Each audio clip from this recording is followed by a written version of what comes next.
আজকে আমাদের জিতের দিন, আনন্দের দিন। আমার কাছে আজকের দিনটা স্বাধীনতার দিন, বাংলার স্বাধীনতার দিন। যেমন ভারতবর্ষে ইংরেজরা অত্যাচার করেছে, রেপ করেছে, ফাঁসি দিয়েছে, গলা কেটে দিয়েছে, তারপরে আমরা লড়ে ভারতের স্বাধীনতা এনেছি। তেমনি পশ্চিমবাংলায় আগের সরকার আমাদের পেরেনি গিয়ে কেটেছে, আত্মহত্যা করিয়েছে, সুসাইড করিয়েছে, সে রেপ করিয়েছে, তাদের হাত থেকে মুক্তি দিয়েছি বলে আমার মনে হয় আজকের দিনটা আমরা স্বাধীনতা দিবস হিসাবে। অনেক কটাক্ষ শুনতে হয়েছে স্যার, এ তো হবেই, এত কটাক্ষ শুনেছি, মানে আজকে বলছি, কালকে বলতে চাইনি, মানে নাক দিয়ে রক্ত বেরিয়ে গেছে করতে করতে, কিন্তু কাউকে দেখায়নি, ঢুকে গিয়ে নাক সব করে ওই মুড়ি আর শশাকে পুরো ক্যাম্পেইন করে গেছি। খুব খুশি লাগছে, খুব আনন্দ, খুব আনন্দের দিন আজকে। আজকে আমাদের জয়ের দিন। তো দীর্ঘদিনের লক্ষ লক্ষ মানুষের আত্মত্যাগ, আবেগ, সাংস্কৃতিক জাতীয়তাবাদ এবং শ্যামাপ্রসাদের স্বপ্নকে পূর্ণ করার দিন। ঐতিহাসিক মুহূর্ত, মানুষের উচ্ছ্বাস দেখছেন। শপথ গ্রহণ শেষ হয়ে গেছে, তাও মানুষ যেতে চাইছে না। আজকে আমাদের মাননীয় মুখ্যমন্ত্রী শুভেন্দু অধিকারী তিনি শপথ নিলেন, তার নেতৃত্বে বাংলা এগিয়ে যাবে। আমরা সবাই কাজ করব, সবাই মিলে এই বাংলাকে সোনার বাংলা।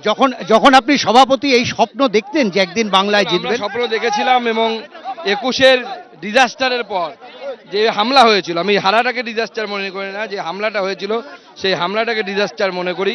তারপর আমি সভাপতির দায়িত্ব নিয়েছিলাম, পার্টি আমাকে দিয়েছিল, যেভাবে আমরা লড়াই করেছি, সেই লড়াই আমরা এতদিনে সফল হয়েছি।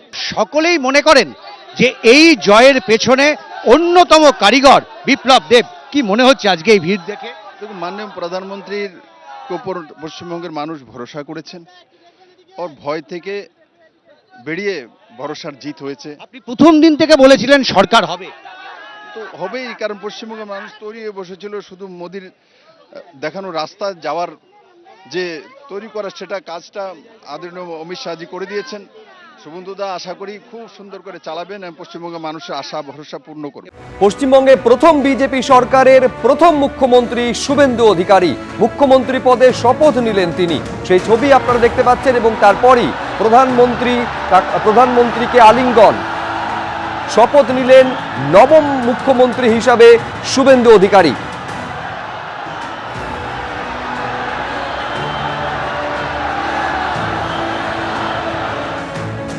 এই মুহূর্তে জোড়াসাঁকো ঠাকুর বাড়ি থেকে সরাসরি দেখছেন মুখ্যমন্ত্রী শুভেন্দু অধিকারী। তিনি বেরিয়ে আসছেন এবং তিনি স্পষ্ট এর আগে জানিয়ে দিয়েছেন যে রবীন্দ্রনাথ ঠাকুরের যে ভাবনা, বাংলা এবং বাঙালির সংস্কৃতি, সেই পথ ধরে এগোবে।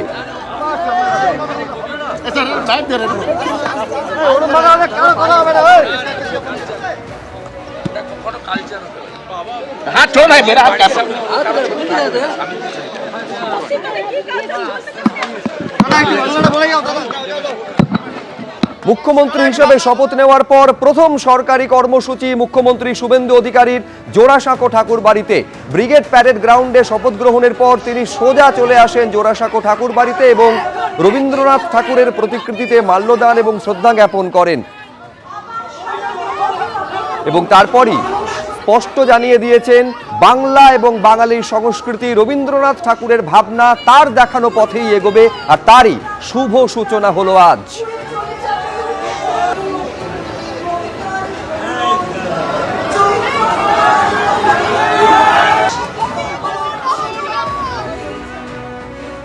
আর এইবার আপনাদের শোনাবো মুখ্যমন্ত্রী হিসাবে শপথ নেওয়ার পর শুভেন্দু অধিকারী এবিপি আনন্দর মুখোমুখি হয়ে কি বললেন।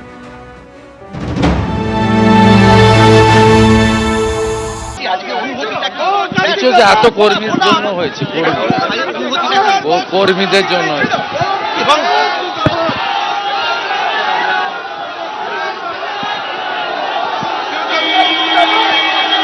শুভেন্দু অধিকারী মুখ্যমন্ত্রী হবার পর একেবারে সাধারণ মানুষের মাঝখানে শুভেন্দু অধিকারীকে ঘিরে কর্মীদের উচ্ছ্বাস, এবং একই সঙ্গে হেঁটে হেঁটে এগিয়ে চলেছেন শুভেন্দু অধিকারী।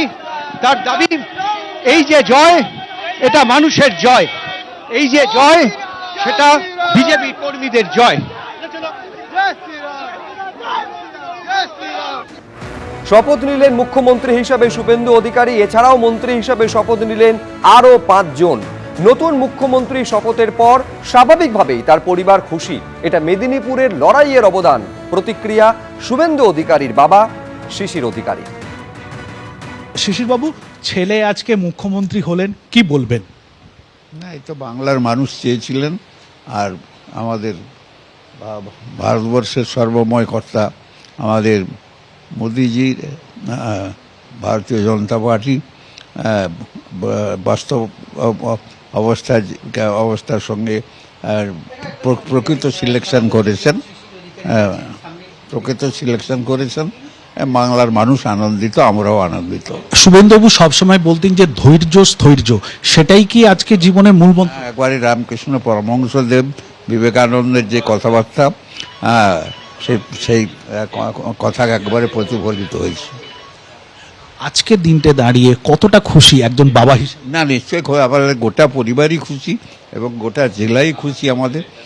শুভেন্দুবাবু বলতেন যে আমি নয় আমরা, কোথাও সেই আমরা এই বলাটাই কি তার এই যে সোপান, যেটা সিঁড়ি, উন্নতির সিঁড়ি, সেটাই?